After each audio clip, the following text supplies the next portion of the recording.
अस्सलाम वालेकुम। Class 10th का आज का हमारा जो टॉपिक है that is image formation by spherical mirrors. अभी तक कल हमने मिरर डिस्कस किया, the piece of glass polished on one surface, फिर प्लेन और स्फेरिकल मिरर्स। लास्ट डे वो discuss the image formation by plane mirror. Image यानी ऑप्टिकल अपीयरेंस, इसके दो टाइप्स हैं, real and virtual. Because image is formed where reflected rays meet or appear to meet, इसलिए इसके दो types हैं, real and virtual. और कल हमने देखा कि प्लेन मिरर जो है वो वर्चुअल इमेज बनाता है, इरेक्ट इमेज बनती है वो, and the image is formed behind the mirror. और प्लेन मिरर में जो इमेज बनती हैं वो सेम साइज की होती हैं, सेम पोजीशन पे होती हैं, सिर्फ एक डिफरेंस उसमें होती है कि दैट इज लिटरली इन्वर्टेड। उसमें राइट साइड लिखता है right left and left side appears right. Today we are going to discuss image formation by spherical mirrors. Spherical mirrors कैसी इमेज बनाते हैं? Spherical means concave and convex. वो समझने के लिए कुछ इंपॉर्टेंट पॉइंट्स पहले spherical mirrors के बारे में जानना जरूरी है। ठीक है बेटा, तो यहाँ से स्टार्ट करते हैं। पहले हम ये जानना चाहेंगे कि how are spherical mirrors made. आपको एग्जाम में स्फेरिकल मिरर बनाना होगा, कनकेव या कन्वेक्स, तो आप कैसे बनाएंगे? Name indicates that spherical mirror is the piece of spherical glass. तो आपको क्या करना है, एक स्फीयर बनाना है, लेकिन उस स्फीयर को कंप्लीट नहीं बनाना है, स्फीयर के पार्ट को बनाना है। तो स्फीयर का एक सेंटर होता है। क्या करना है, एग्जामिनेशन पॉइंट ऑफ व्यू के एतबार से मैं आपको समझा रहा हूं। आपकी फिगर, आपकी डायग्राम एग्जैक्ट यानी बिल्कुल ठीक कैसे हो सकती है, आपको क्या करना है एग्जाम में, आप ये याद रखिएगा।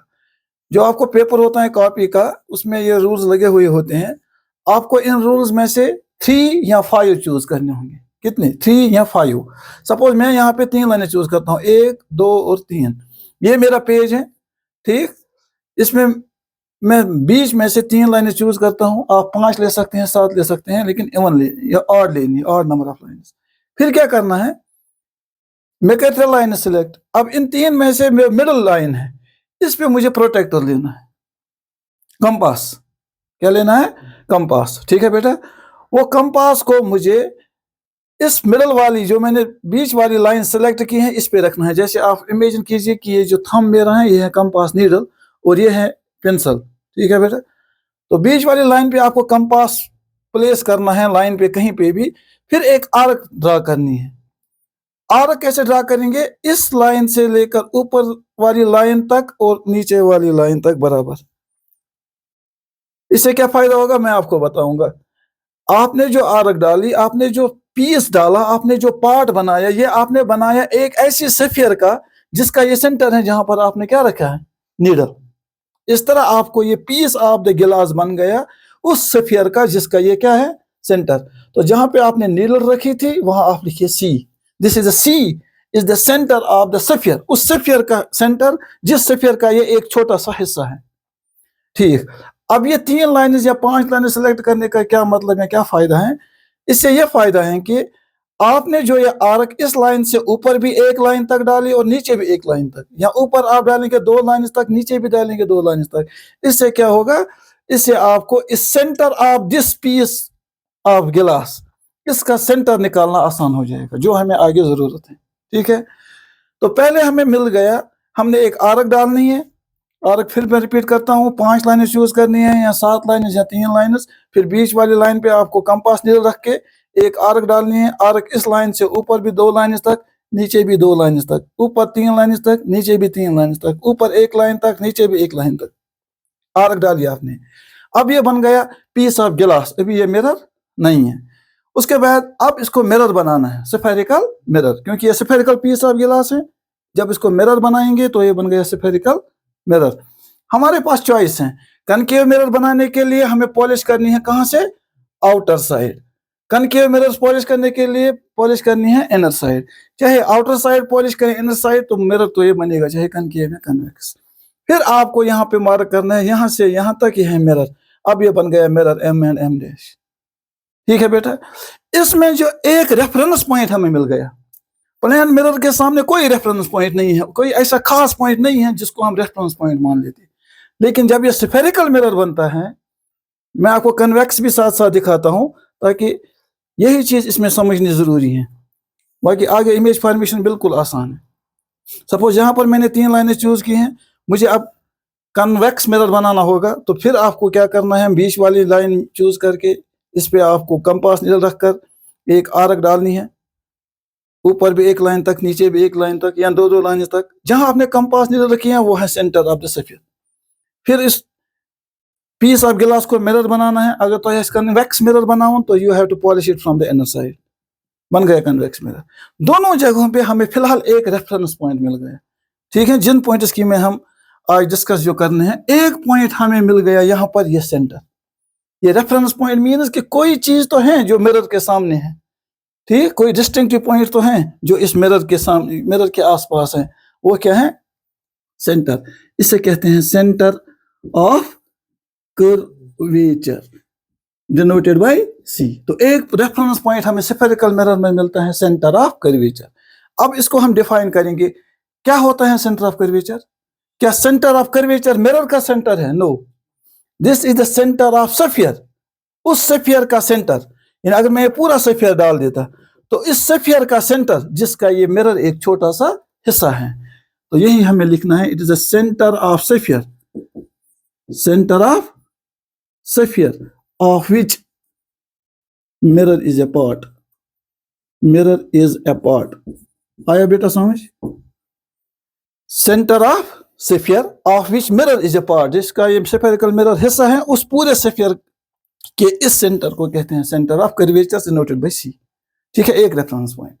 अब दूसरा लीजिए, इस मिरर का, ये जो मिरर हमारे पास है एम एंड एम डैश, चाहे कनकेव या कन्वेक्स, इसका अगर सेंट्रल निकालना हो, सेंटर ऑफ द मिरर, वो कैसे निकालेंगे? अगर आप ये जो मैंने बताया, जैसे मैंने प्रोसीजर बताया, तरीका बताया, अगर आप ये फॉलो करेंगे तो ये सेंटर निकालना आसान है। क्योंकि ये स्ट्रेट लाइन का सेंटर नहीं निकालना है जो आप स्केल से निकालेंगे, ये कर्वल लाइन का सेंटर निकालना है। इसलिए इसको आसान बनाने के लिए आपको मेरे बताए हुए तरीके पर अगर आप मिरर बनाएंगे स्फेरिकल तो आपको आसान होगा, क्योंकि ये बीच वाली लाइन जो है ये बराबर इसको 2 हिस्सों में तकसीम करती हैं। दिस, जहां पर इंटरसेक्ट करती हैं ये line, this is the centre of mirror. ये है centre of mirror. Spherical mirror के इस सेंटर को कहते हैं पोल। क्या कहते हैं इसको? Denoted by P. तो दूसरा रेफरेंस पॉइंट है सेंटर ऑफ द मिरर। क्या कहेंगे? What is pole? It is centre of the mirror. कौन सा मिरर? स्फेरिकल मिरर, कनकेव या convex, centre of the mirror. तो कितने रेफरेंस पॉइंट बन गए हमें? 2। एक रेफरेंस पॉइंट बन गया सी और एक रेफरेंस पॉइंट बन गया पी, यानी पोल। ठीक है, तो स्फेरिकल मिरर्स में ये रेफरेंस पॉइंट्स हैं, प्लेन मिरर में रेफरेंस पॉइंट्स नहीं थे। अब अगर हम कनकेव मिरर लेते हैं, इसके सामने कोई ऑब्जेक्ट रखते हैं, इमेजिन कीजिए यहाँ कोई ऑब्जेक्ट है, इस ऑब्जेक्ट से बिलियंस ऑफ रेज इस पे से ट्राई करेंगे। ठीक है बेटा, याद रखना, ये समझ लेना, बिलियंस ऑफ रेज इस मिरर पे से ट्राई करेंगे।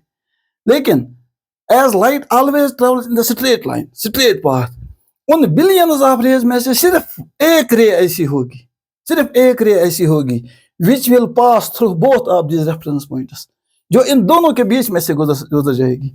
जैसे अगर कोई रे यहाँ से आएगी तो सी को मिस करेगी, मुमकिन है कि पी से जाएगी। कोई रे यहाँ से आएगी, सेंटर ऑफ कर्वेचर में से गुजरेगी, मिरर को टकराएगी, लेकिन पी से नहीं गुजरेगी। Out of this billions and trillions of rays, the exception is that कि सिर्फ एक रे ऐसी होगी जो दोनों रेफरेंस पॉइंट्स के बीच में से गुजर सकती हैं। यहाँ पे भी बिलियंस ऑफ रेज से ट्राई कर सकती हैं इस मिरर को किसी ऑब्जेक्ट से, लेकिन उन रेज में से सिर्फ एक ही रे ऐसी होगी जो हमें लगेगा कि अगर ये सीधे निकलेगी, ये बराबर पॉइंट पी और सी के बीच में से निकलेगी। तो इन तमाम रेज में से एक रे स्पेशल बन जाती है। इसकी स्पेशल क्वालिटी ये बनती है, दिस इज इमेजिनरी लाइन, जिसको हम कहेंगे एक रे ऐसी है, हो सकती है, एक रे ऐसी हो सकती है जो इन दोनों रेफरेंस पॉइंट से पास होती है। अगर हम उस रे के एतबार से एक लाइन डालते हैं, एक ऐसी स्ट्रेट लाइन जिसको वो रे रिप्रेजेंट करते हैं, या जो लाइन उस रे को रिप्रेजेंट करेगी, अगर हम एक ऐसी स्ट्रेट लाइन डालेंगे which passes through both these reference points, center of curvature and pole, तो ये इन तमाम एक्सिस में से, तमाम रेज में से इनकी स्पेशल बन गई प्रिंसिपल। ठीक है बेटा, समझना है। साइंस मैंने कहा अप्लाइड है, जैसे स्कूल में होते हैं स्टाफ का एक प्रिंसिपल होता है, तो इस प्रिंसिपल की खास खासियत होती है, इसमें कोई जरूरी नहीं है कि इसकी डिग्री अलावा हो या इसके कोई उम्र अलावा, ये जरूरी नहीं है। ये किसी एक कैरेक्टर के बुनियाद पर इसको बनाया जाता है, हेड ऑफ द फैमिली उसे कहते हैं प्रिंसिपल। इसी तरह यहाँ पर billions of rays, billions of straight lines यहाँ से पास हो सकती हैं, लेकिन उन रेज में से एक ही रे, इसको क्यों कहते हैं प्रिंसिपल? क्योंकि this is the only ray which passes through both centre of curvature and pole. तो इस एक्सिस का नाम पड़ता है, ये बन गई इन तमाम एक्सिस को, तमाम लाइन्स की प्रिंसिपल एक्सिस। ठीक है बेटा, तो सिंपली अब आपको याद रखना है what is principal axis. Axis तो ये सारी हैं, एक्सिस तो ये सारी हैं, रेज दे आर मतलब टर्म्ड एज एक्सिस, लेकिन फिर ये प्रिंसिपल एक्सिस कौन सी है? It's an imaginary line that passes through both centre of curvature और स्ट्रेट लाइन।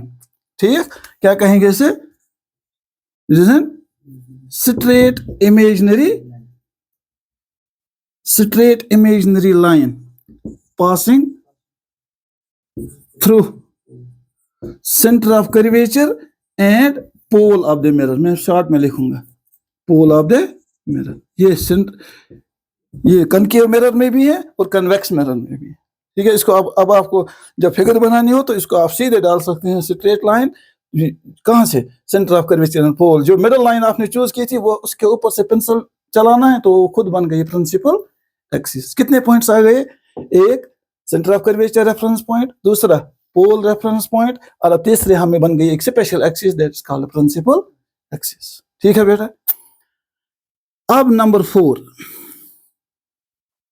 4 अब याद रखिए, जो भी रे इस मिरर को स्ट्राइक करेगी, मिरर का काम है उस रे को क्या करना है? रिफ्लेक्ट। जो भी रेज यहां से होकर आएंगे वो रिफ्लेक्ट हो जाएंगे। रिफ्लेक्ट होकर जिस पॉइंट पर वो इंटरसेक्ट करेंगे, क्योंकि concave mirror it is converging mirror, याद रखना। पहले मैं कनकेव मिरर को डिस्कस करता हूँ। कनकेव मिरर पर यम ते रेज कन्वर्ज स्ट्राइक कर, वहां से आकर ये क्या हो जाएंगी? कन्वर्ज। या अमयल कन्वर्ज गसन, नेक्स्टली जो रेज यहाँ से आएंगी वो यहाँ की तरफ कन्वर्ज होंगी, जो यहाँ से जाएंगे वो यहाँ की तरफ। तो आप इस रे की जो प्रिंसिपल एक्सिस है इसकी और एक खासियत बन जाती है कि जो भी कन्वर्जेंस होती है, जहां पर भी कन्वर्जेंस होती है, this convergence takes place almost on this axis that is called principal axis. अब प्रिंसिपल एक्सिस पे कहीं पर भी ये रेज कन्वर्ज हो सकती हैं। जो रेज इंसिडेंट रेज मिरर के साथ टकराएंगी वो रिफ्लेक्ट होकर डेफिनेटली कन्वर्ज हो जाएंगी, क्योंकि it is converging mirror. Converge कहां पे हो जाएंगे? Mostly on the principal axis. Principal axis के उस पॉइंट को जहां पर ये रिफ्लेक्टेड रेज कन्वर्ज होते हैं that is called focus. Image point से कहते हैं, क्या कहते हैं? फोकस। पहले आप याद रखिए फोकस। फोकस किससे कहते हैं? जैसे आपको क्लास में कहा जाता है बेटा फोकस कीजिए। फोकस मीन जो आपकी दोनों आंखें हैं, जो आपकी नजरें हैं, जो आपका दिमाग है, दोनों चीजों को कहां पर लगाना है? बोर्ड पर, उसे कहते हैं फोकस। अब यहां पर भी फोकस वही है कि जितनी भी रेज मिरर से रिफ्लेक्ट होकर जा रही हैं, जहां पर वो एक दूसरे के साथ जुड़ जाती हैं, मीट करती हैं, उस पॉइंट को कहते हैं फोकस। क्या कहते हैं? फोकस। तो यहां पर इसकी डेफिनेशन लिख सकते हैं, point on the principal axis where कौन सी रेज? Reflected rays meet. और यहां पर क्या होगा आप देखना, अभी हम देखेंगे कि ये डाइवर्जिंग मिरर है। यहाँ की रेज यहाँ की तरफ डाइवर्ज हो जाएंगी, यहाँ की रेज यहाँ की तरफ डाइवर्ज हो जाएंगी। ये तो कन्वर्ज नहीं होंगी, but they will appear to meet. ये भी हमें लगेगा कि कहीं ना कहीं मीट हो रही है। कहाँ हो रही है? प्रिंसिपल एक्सिस पे। कहाँ लग रहा है मीट हो रही है? प्रिंसिपल एक्सिस पे। यह पॉइंट चाहे यहाँ पर ये लगे मीट हो रही है या ये एक्चुअल में हो जाए meet, this point on the principal axis why reflected rays meet और appear to meet is called focus, is called focus। ठीक है बेटा, ये इसका फोकस है। ये फोकस कहीं भी जगह प्रिंसिपल एक्सिस बन सकते हैं। प्रिंसिपल एक्सिस के मिरर के सामने भी और मिरर के पीछे भी, in the front of the mirror और in the back side of the mirror, कहीं पर भी ये फोकस बन सकते हैं। इन तमाम ये फोकस प्रिंसिपल एक्सिस पे कहीं पे भी बन सकते हैं, लेकिन इन तमाम फोकस में से एक फोकस स्पेशल है। एक फोकस स्पेशल है। वो स्पेशल क्यों है वो आप याद रखना। वो स्पेशल क्यों है? क्योंकि 2 रेफरेंस पॉइंट्स हमने पढ़े हैं। ये अंडरस्टैंड करना है, क्योंकि रिपीट करके सुनना बार बार। 2 रेफरेंस पॉइंट्स हमने पढ़े हैं सेंटर एंड प्रिंसिपल एक्सिस। यहाँ पे मैं बनाता हूँ ये स्फेरिकल मिरर, ठीक है बेटा, ऐसे बनेगा ना ये। This is centre, suppose this is the part of the mirror जो हमने काटा था, तो ये क्या है, प्रिंसिपल एक्सिस। ये है पोल, तो ये है ना रेडियस। सेंटर से सर्कमफ्रेंस तक जो भी डिस्टेंस है, ये क्या है, रेडियस। ये है ना सेंटर से सर्कमफ्रेंस तक की डिस्टेंस, ये क्या है एक्चुअली, इट इज रेडियस, है ना रेडियस। तो सेंटर से पोल तक जो ये डिस्टेंस है, it is actually radius of curvature. Radius of कि कितना कर्वेचर है इस मिरर का, that's called radius of curvature. जितने भी फोकस है ना, जितने भी फोकस पॉइंट हैं, इन सिर्फ एक वक्त में वो इंसिडेंट रेज जो इस प्रिंसिपल रेडियस को बराबर दो हिस्सों में तकसीम करते हैं, यानी इस एक साथ कश्मीरी में मैं समझाता हूँ, एक सिर्फ एक साथ रिफ्लेक्टेड रेज तत गसान जमा प्रिंसिपल एक्सिस पे कि यम सत रेडियस ऑफ कर्वेचर कस हिस्से गसान जो हिस्से। सह कम रेज गसान इंटरसेक्ट, ये वो स्पेशल रेज है। वो कौन सी रेज है, सह तम रेज यम और इन पैरेलल, यम इंसिडेंट रेज योर गसान पैरेलल पत करन स्ट्राइक मिरर्स, चाहे कनकेव मिरर्स या कन्वेक्स मिरर, उनकी एक खास खासियत है कि वो जब रिफ्लेक्ट होकर इंटरसेक्ट करती है, या ये तुम रिफ्लेक्ट गसित दे अपीयर टू इंटरसेक्ट, जो उनका वो इंटरसेक्टिंग पॉइंट होता है वो होता है बराबर in between centre of curvature and pole. वो इस रेडियस ऑफ कर्वेचर को दो बराबर हिस्सों में तकसीम करता है। तो फोकस तो कहीं भी बनेगा, लेकिन ये वाहिद फोकस है जो रेडियस ऑफ कर्वेचर को दो हिस्सों में तकसीम करता है। तो तमाम फोकस में इसकी अहमियत डिफरेंट होती है, इसका कैरेक्टर थोड़ा डिफरेंट आता है। तो इस कैरेक्टर की बुनियाद पर इसको भी लक़ब दिया गया है प्रिंसिपल का। किसका लक़ब दिया गया है, प्रिंसिपल का। तो इससे कहते हैं principal focus. Principal focus denoted by capital F. अब आप डिफाइन कीजिए इसे, कैसे करेंगे डिफाइन, कौन सा है प्रिंसिपल फोकस। हम ये कहेंगे the point on the principal axis. ये भी पॉइंट किस पे है, प्रिंसिपल एक्सिस, ये भी है। It is point on the principal axis where, शाबाश, पैरेलल इंसिडेंट रेज। ये पैरेलल मैंने सिंबल में लिखा, वायर पैरेलल इंसिडेंट रेज, बार बार सुनना। Point on the principal axis, point on the principal axis where parallel incident rays after reflection meet or appear to meet। ये देखिए, the point on the principal axis where reflected rays meet, यहाँ पे कोई particular रे की बात नहीं हो रही है, that is called focus। लेकिन जब हम एक पर्टिकुलर इंसिडेंट रेज की जिक्र करते हैं तो ये फोकस जो बनता है दैट बिकम्स प्रिंसिपल। कौन सी rays, point on the principal axis where parallel incident rays after reflection from the mirror intersect, that is called principal focus. जैसे यहाँ पर, ठीक है, इमेज फॉर्मेशन में बार बार आपको सिखाऊंगा। If this is the centre of curvature, if this is pole, ठीक, this is parallel incident ray, ये यहां से रिफ्लेक्ट होकर वापस आएगी, ये यहां से रिफ्लेक्ट होकर वापस जाएंगी, तो जहां पर ये इंटरसेक्ट करेंगे that becomes the principal focus. ठीक है, ये 5 रेफरेंस पॉइंट्स आ गए। अब यहाँ पे आ गया पोल भी, अब आ गया प्रिंसिपल फोकस। अब उसके बाद जो 6th पॉइंट है जो आपको याद रखना है, the distance between centre of curvature and pole is called, अभी मैंने बोला, रेडियस ऑफ कर्वेचर। ये मैथ्स का क्वेश्चन है, denoted by R. It's distance between C and P, centre of curvature and pole. अब जो ये फोकस बन गया प्रिंसिपल फोकस, ये प्रिंसिपल फोकस और पोल के बीच में जो ये डिस्टेंस बन गई that is called focal length. तो 7वां पॉइंट आपको याद रखना है, फोकल लेंथ इज, शाबाश, डिस्टेंस बिटवीन, शाबाश, पोल एंड प्रिंसिपल, शाबाश, प्रिंसिपल फोकस। ये याद रखना, distance between pole and principal focus, ठीक, that is called focal length. तो नेचुरली आपको तभी इमेज फॉर्मेशन समझ आएगी जब ये सारे पॉइंट्स आपको क्लियर हो जाएंगे। मुझे उम्मीद है कि आप इस लेक्चर को देखने के बाद समझने की कोशिश करेंगे। आफ्टर दैट आपका इमेज फॉर्मेशन समझना इंशाल्लाह आसान हो जाएगा। See you in the next video. खुदा हाफिज़।